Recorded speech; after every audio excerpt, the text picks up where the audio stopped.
Chapter 9. Pinocchio sells his ABC book to pay his way into the puppet theatre.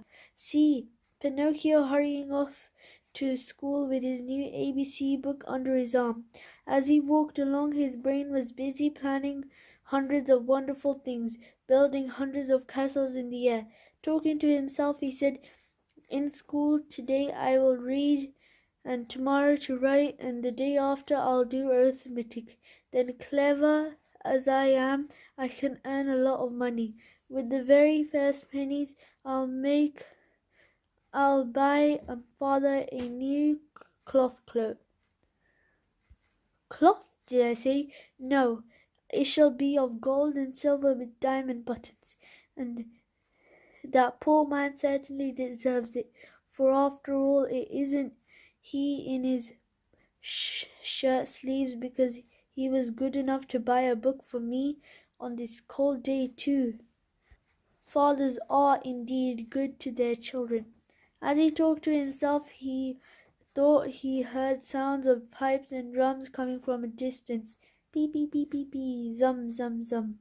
He stopped to listen. Those sounds came from a little street that led to a small village along the shore. What can that noise be? What a nuisance! I have to go to school, otherwise— There he stopped, very much puzzled. He felt he had to make up his mind for either one thing or the other. He should go to school, or should he follow the pipes?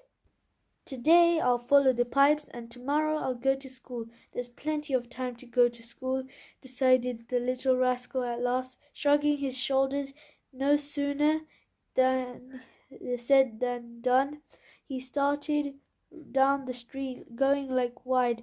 On he ran, the louder the sounds grew of pipe and drum. Beep, beep, beep, beep, beep.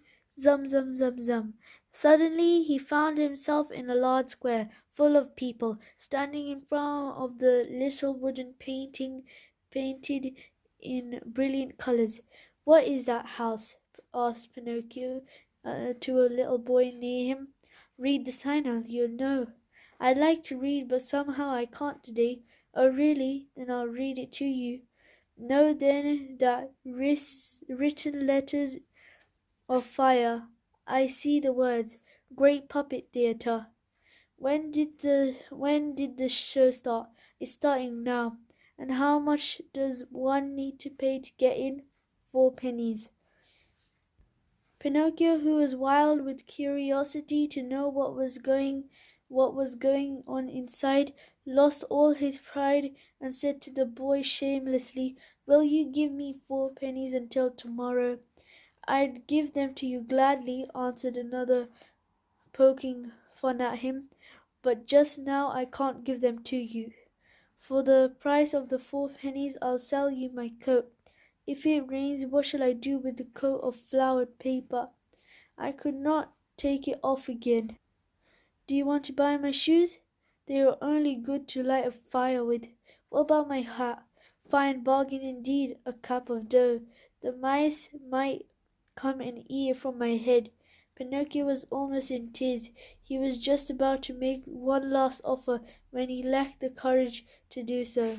He hesitated, he wondered, he could not make up his mind. At last he said, "Will you give me 4 pennies for the book?"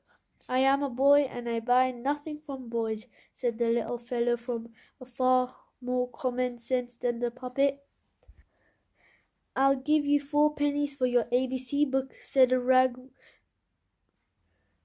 ragpiper who stood nearby. Then and there the books changed hand, and to think that the poor old Geppetto sat at home in his shirt sleeves, shivering with cold, having sold his coat to buy that little book for his son. Chapter 10. The puppets recognize their brother Pinocchio and greet him with loud cheers, but the director Fire Eater comes along and poor Pinocchio almost loses his life. Quick as a flash, Pinocchio disappeared into the puppet theatre, and then something happened which almost caused a riot. The curtain was up and the performance had started.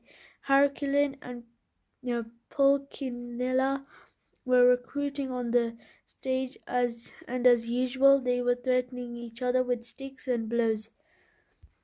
The theatre was full of people enjoying the spectacle and laughing till they cried the antics of the two puppets. The play continued for a few minutes and then suddenly, without any warning, Harkulin stopped talking. Turning toward the audience, he pointed to the rear of the orchestra, yelling wildly at the same time, "Look, look! Am I asleep or am I awake? Or do I really see Pinocchio there?" "Yes, yes, it's Pinocchio!" screamed Pulcinella. It is!" shrieked Miss Rosora, peeking from the side of the stage. It's Pinocchio!" yelled all the puppets, pouring out of the wings. "It's Pinocchio! It's our brother Pinocchio! Hooray for Pinocchio!" "Pinocchio, come up to me!" shouted Harkolin. "Come to the arms of your wooden brothers."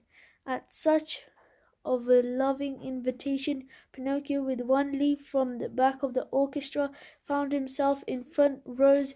With another leap, he was on the orchestra leader's head. With a third, he landed on the stage.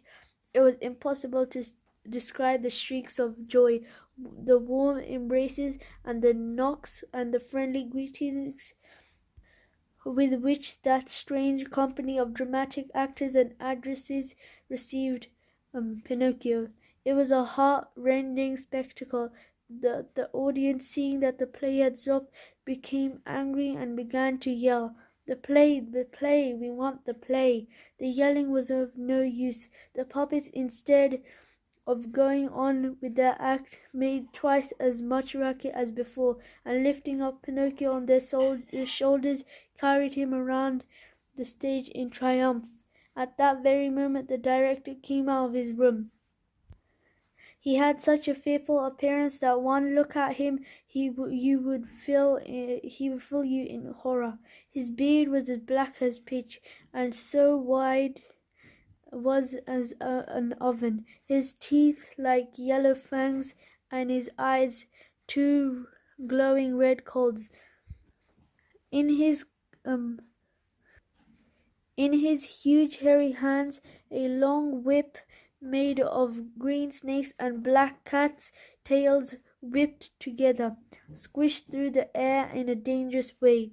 At the unexpected apparition no one dared to even to breathe.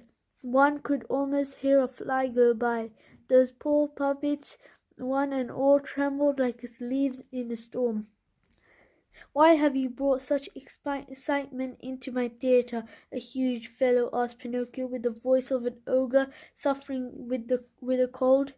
"Believe me, your honor, the fault was not mine." "Enough, be quiet. I'll take care of you later." As soon as the play was over, the director went to the kitchen, where a big fine lamb was slowly turning on the spit. More wood was needed to finish cooking it. He called Harkulin and Pulcinella and said to them, "Bring that puppet to me. He looks as if he were made of well-seasoned wood. He'll make a fine fire for this bit." Harkulin and Pulcinella hesitated a bit, then, frightened by the look of their master, they left the kitchen to obey him. A few minutes later they returned carrying Pinocchio, who was wriggling and squirming like an eel and crying pitifully, "Father, save me! I don't want to die! I don't want to die!"